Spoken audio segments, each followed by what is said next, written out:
In October 2015, Alexander Lukashenko was re-elected as president of Belarus. The result came as no surprise. Often described as Europe's last dictatorship, his regime is accused of suppressing all opposition. Glenn Ellis has been to find out more.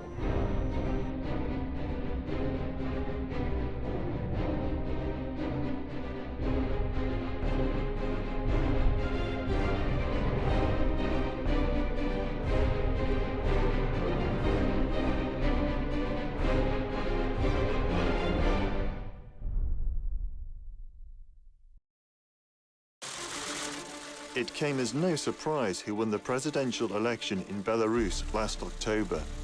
The same man who has ruled the country for the last 21 years.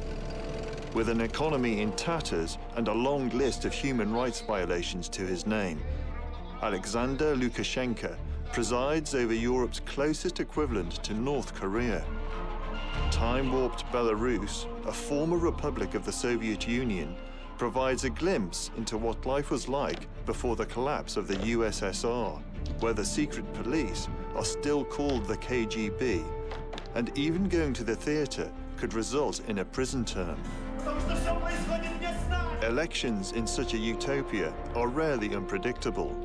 But even so, Russian support for separatists in neighboring Ukraine over the 2 previous years has rattled governments across the region. In the run-up to polling day, Belarus's jittery totalitarians were no exception.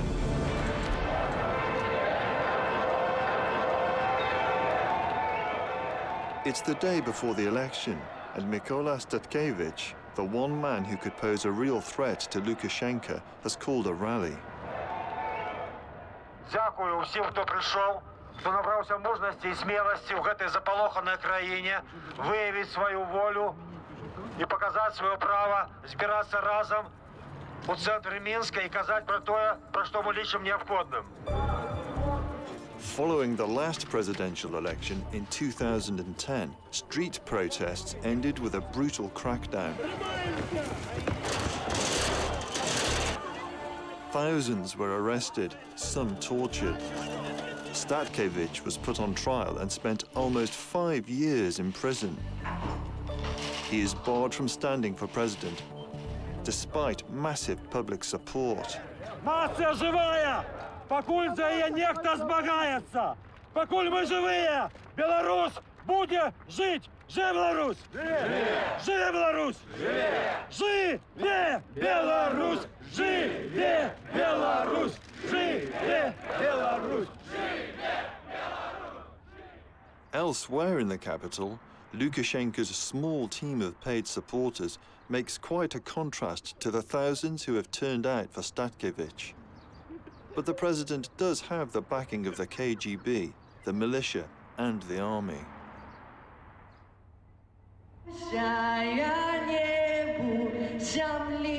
It's election day.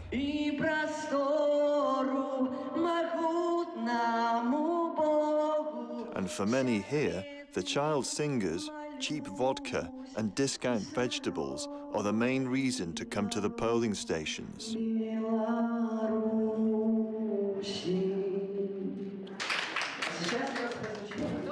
Tatiana Karatkevich was chosen by the opposition to stand against Lukashenko, one of only 3 sanctioned candidates. But it's all rather academic, as the result is a foregone conclusion. However, Tatiana thinks that the actual support from the people will matter more than the inevitably forged official results. До того, как наступил сегодняшний день, ходила такая цитата, о том, что не важно, как голосуют, важно, как подсчитают, Но сегодня, мне кажется, она имеет другое значение. Indeed, although there are hundreds of election observers in the country, they are not allowed to observe the all-important counting process. You can see them behind the chairs, well away from the action. By evening, the mood is somber. Many fear that large-scale protests might arouse the unwanted attention of Russia's Vladimir Putin. Nonetheless, a small protest is taking place outside the headquarters of the Electoral Commission. Not far away, a giant TV screen shows Lukashenko casting his vote with his 11-year-old son, Kolya, who many believe is being groomed to take over one day. Belarus's chief election commissioner, Lydia Yamoshna, is the subject of an EU travel ban because of her alleged role in rigged polls. Если говорить по армии, то там во всех закрытых воинских участках проголосовало 100% избирателей. Первое место на выборах занял Лукашенко, которого проголосовало порядка. It's no surprise when it is announced that Lukashenko has won. Outside Parliament, a lone 17-year-old is protesting. Вирішив прийти, тому що виражаю свою громадянську позицію. І коли б не прийшов я, прийшло б ще менше людей. Before long, the militia arrive and drag this teenager away. But just how bad are things in Belarus? In a fair poll, opposition leader Mykola Statkevich may well have won the elections in 2010 or 2015. Instead, he was banned from standing, sent to prison for almost 5 years, and his wife, driving home from a rare visit, narrowly survived an assassination attempt. Вот эта машина, как тут, лобовая атака джип Чироки. И литерально на ровное место за горки, выехал на встречную полосу, не дома чего. А потом милиция его вселяко нагруживала. To many people's dismay, the EU temporarily lifted sanctions against Lukashenko after the poll. Nevertheless, Statkevich remains defiant. Тому мушу сказать европейским лидерам, як я кажу белорусам, не бойтеся отстаивать свои коштовности, не здраживайте их. Against this background, it might seem odd that there's a human rights NGO in Belarus. But there is. It's called Vyazna, or Spring. Vyazna may have had its offices confiscated. It may also have been outlawed. But somehow its small team continues to agitate for change. And they certainly have their work cut out. Even demonstrating is an offense. Настя, обратите внимание. Творение сотрудников КГБ. But there are far worse things than a beating by the KGB. Belarus, the only European country with the death penalty, executes prisoners with a gunshot to the back of the head. Forced confessions and kangaroo courts are the order of the day. According to Vyazna and other international human rights groups, since Lukashenko seized power, over 300 individuals have been executed. І это люди просто бесследно зникаюць, вось іх расстреливаюць, дзе яны пахаваны невядома. І гэтыя праблемы, яны, сапраўды пачынаеш разумець, што это не просто сухія лічбы, а это лёсы людзей. І лёсы не толькі тых расстраляных, але лёсы і родных іх. І ён з'яўляецца апошнім, хто можа чалавека ці памілаваць, ці адмовіць у памілаванні. Згодна беларускаму заканадаўству, прэзідэнт заўсёды вырашае, лёс гэтага чалавека, нават калі чалавек сам не звяртаецца да яго пра памілаванне. І вось гэта адчуванне таго, што ён з'яўляецца такім уладцам чалавечага жыцця, мне падаецца, для яго з'яўляецца нейкім надзвычай важным аргументам ввогуле ўсё ягонай такой безмежнай улады ў Беларусі. Lubo Kavelova's son, Vladislav, like many, was picked up arbitrarily, charged, denied legal representation, badly beaten and tortured before signing a confession for a crime he did not commit. In this instance, the terrorist bomb attack in the Minsk metro in 2011. The guilty verdict and subsequent execution were condemned by international human rights groups and governments around the world, including the Kremlin. In fact, most observers believe the bombing and subsequent trial were a smokescreen to divert attention from the wrongdoings of the state. А это были выборы в декабре 2010 года, когда арестованы оппоненты Лукашенко, когда в тюрьму посадили тысячи людей. В тот момент тоже начались процессы над политзаключенными. Живу, надеюсь, что вдруг это неправда. Когда откроется дверь и придет мой сын.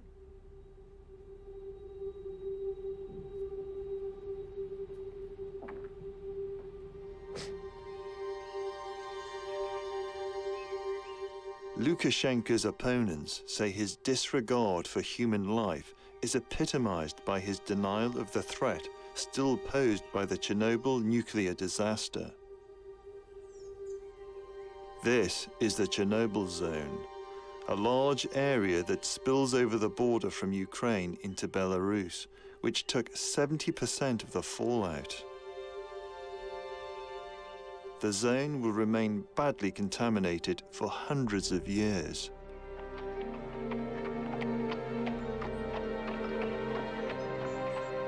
Not surprisingly, many fled. This is just one of thousands of abandoned houses in the Kalinkovichi region. It is usually prohibited to film in the zone, but we went unnoticed. Despite the huge risks, there are people living here. For over a decade, Lukashenko's policy has been to repopulate the zone. Это очень опасно.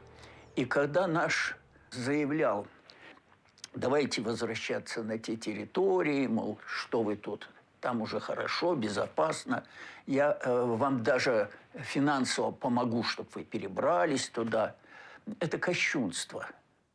Professor Grigor Lapin is the country's top expert on radiation. He worked in the zone for 8 years, studying the effects on local people.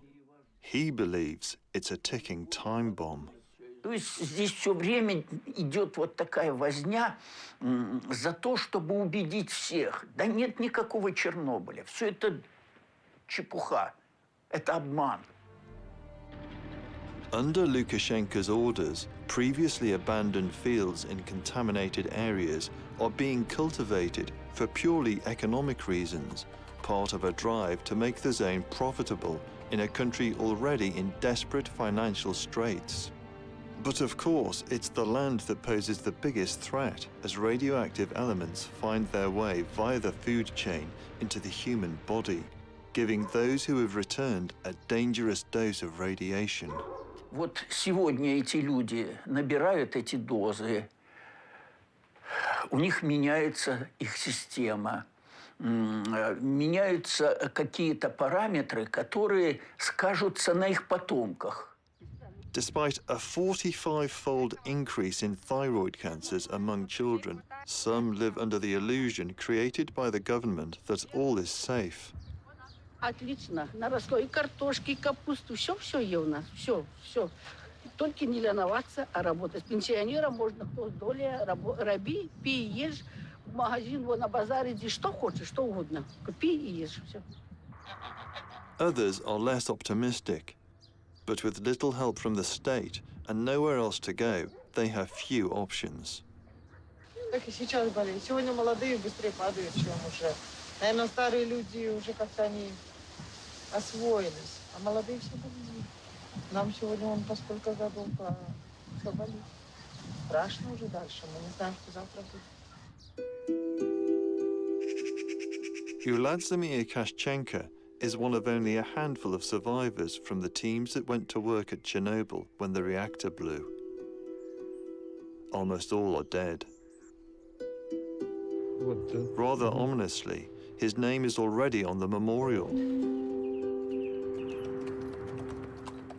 One of Lukashenko's first acts as president was to close down the ministry set up to help victims of Chernobyl. Себя ставит выше этих людей. Он считает, что они свое отслужили, умерли, закопали, и все это нормально.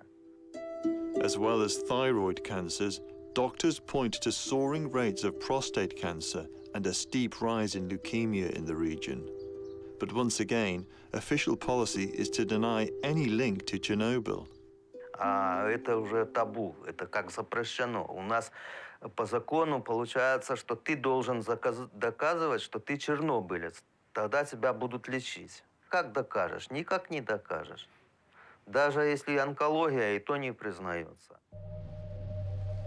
It is perhaps unsurprising that Belarus has the highest suicide rate in Europe, along with the highest level of alcoholism.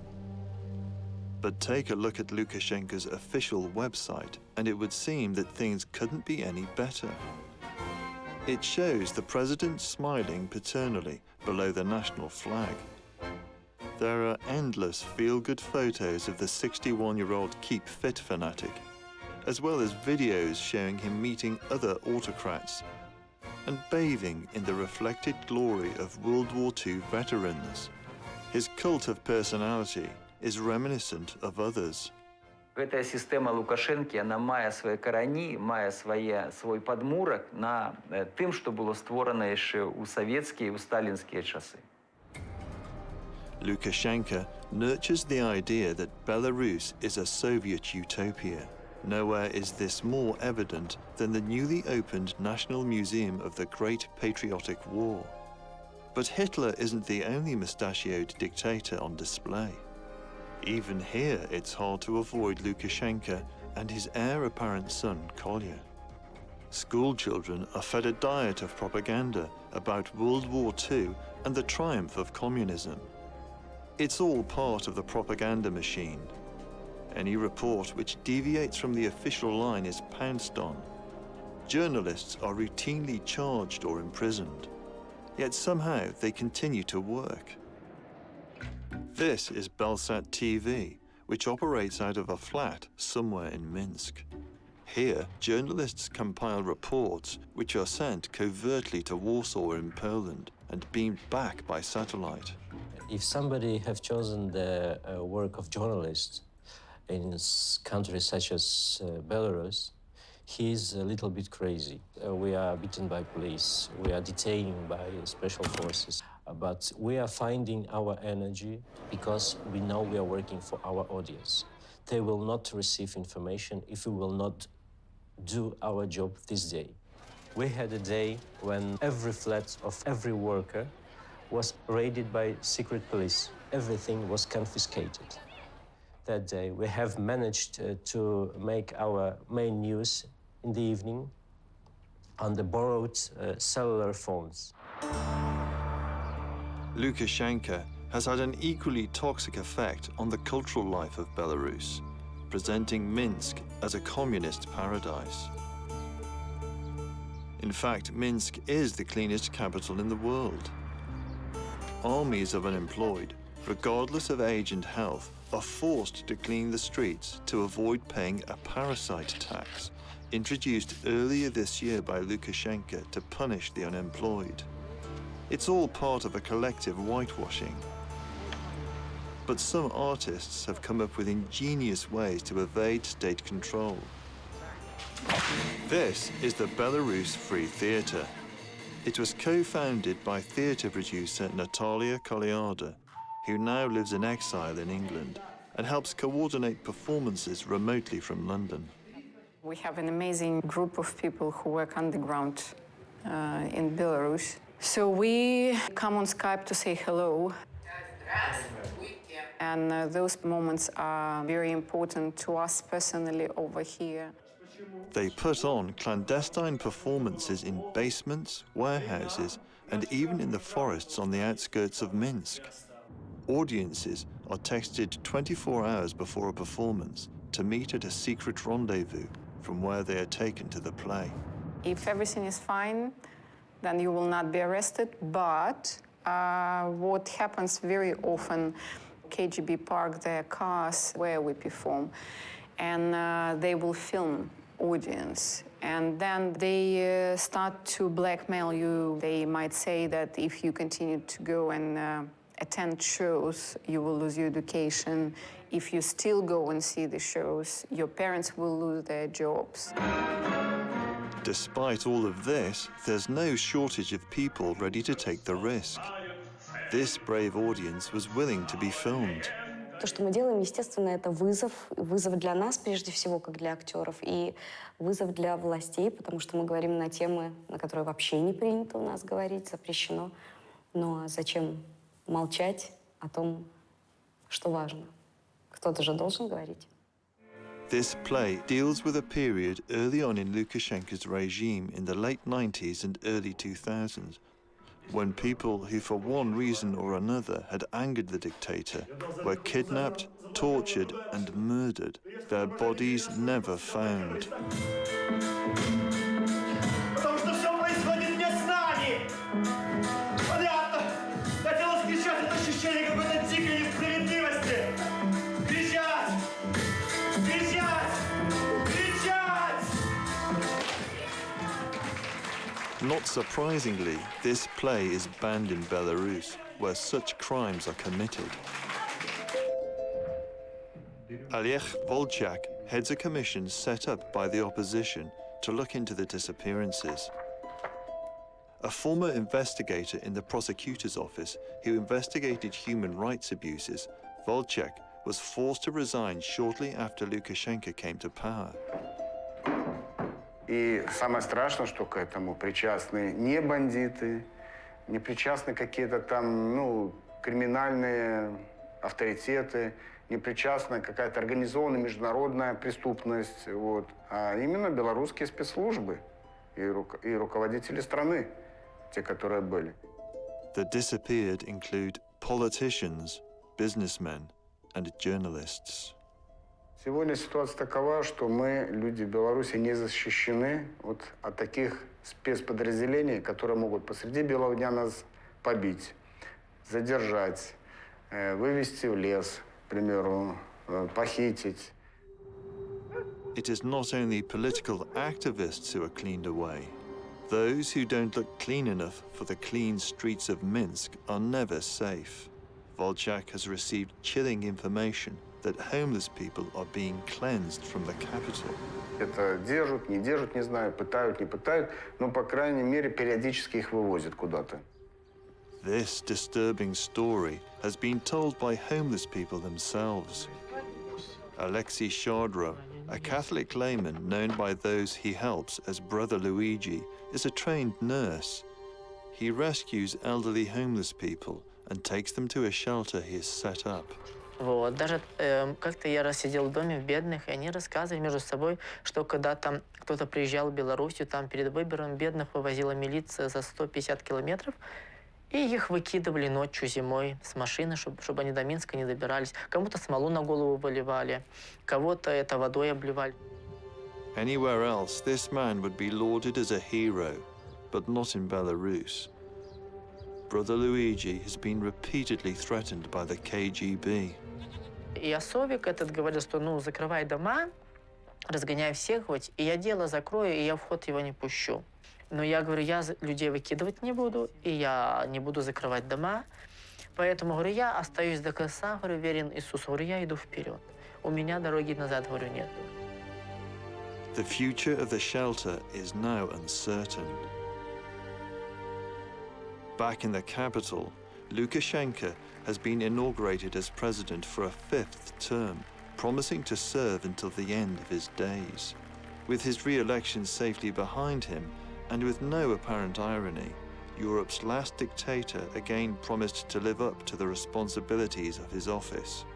Урочисто клянуся верно служить народу Республики Беларусь, поважать и ахоўваць правы і свабода человека и громадянина, захоўваць и обороняць Конституцию Республики Беларусь,